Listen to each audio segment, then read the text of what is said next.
بسم الله يا اساطير يا اساطير، تعالى ما اقولك ازاي تحول سلاح التروجون من سلاح بربرة لسلاح وان توب زي ما انت شايف كده بلقطات مثل فيكسا والمفعلين.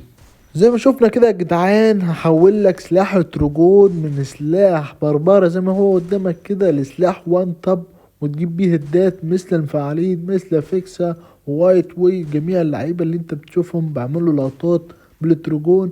بس اهم حاجة انزل دلوقتي حط لايك واشتراك ومتابعة، ويلا بينا يا جدعان على الشرح. سر من احتراف في سلاح التروجون يا جدعان، لازم السويتش بتاعك يكون سريع جدا جدا، ولازم تتدرب عليه مع نفسك كده.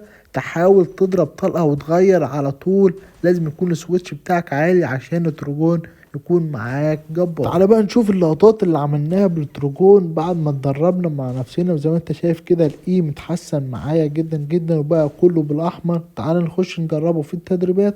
وده اول كلمة معانا يا جدعان نستفتح بيه كده يا جدعان. ومعروف ان التروجون سلاح بربرة واحترافه هيكون صعب جدا جدا. زي ما انت شايف كده عملت لقطات في التدريبات بشكل جبار يا جدعان.